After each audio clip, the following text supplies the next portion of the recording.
ಕೆಲವೊಂದು ಆಹಾರ ಪದಾರ್ಥಗಳು ಆರೋಗ್ಯಕರವಾಗಿದ್ರೂ ಅವುಗಳನ್ನ ಬೇರೆ ಬೇರೆ ಆಹಾರಗಳ ಜೊತೆ ಬೆರೆಸಿ ತಿಂದ್ರೆ ದೇಹಕ್ಕೆ ಹಾನಿ ಉಂಟಾಗುತ್ತೆ. ಉದಾಹರಣೆಗೆ ತುಪ್ಪವನ್ನೇ ತಗೊಳ್ಳಿ. ತುಪ್ಪದ ಆರೋಗ್ಯ ಪ್ರಯೋಜನಗಳು ಹತ್ತಾರಿವೆ. ಹಾಗಿದ್ರೂ ಕೂಡ ಕೆಲ ಆಹಾರಗಳನ್ನ ಅಪ್ಪಿತಪ್ಪಿಯೂ ತುಪ್ಪದ ಜೊತೆ ತಿನ್ನಬಾರ್ದು ಅಂತ ಹೇಳಲಾಗುತ್ತೆ.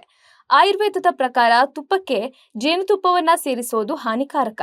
ಇವೆರಡರ ಕಾಂಬಿನೇಷನ್ ದೇಹದಲ್ಲಿ ವಿಷದ ಉತ್ಪಾದನೆಗೆ ಕಾರಣವಾಗುತ್ತೆ. ತುಪ್ಪ ಮತ್ತು ಮೂಲಂಗಿ ಜೀರ್ಣಾಂಗ ವ್ಯವಸ್ಥೆಯ ಕಾರ್ಯನಿರ್ವಹಣೆಯ ಮೇಲೆ ಕೆಟ್ಟ ಪರಿಣಾಮ ಬೀರುತ್ತೆ.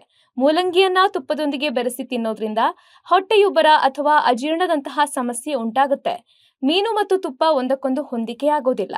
ಇದು ಜೀರ್ಣಕಾರಿ ಅಸ್ವಸ್ಥತೆ, ಚರ್ಮದ ಸಮಸ್ಯೆಗಳು ಅಥವಾ ದೇಹದಲ್ಲಿ ವಿಷಕಾರಿ ಅಂಶಗಳ ಸಂಗ್ರಹಕ್ಕೆ ಕಾರಣವಾಗಬಹುದು.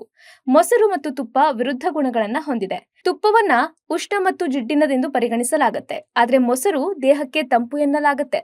ಹೀಗಾಗಿ ಇವೆರಡರ ಕಾಂಬಿನೇಷನ್ ಆರೋಗ್ಯಕ್ಕೆ ಒಳ್ಳೆಯದಲ್ಲ ಅಂತ ಪರಿಗಣಿಸಲಾಗಿದೆ.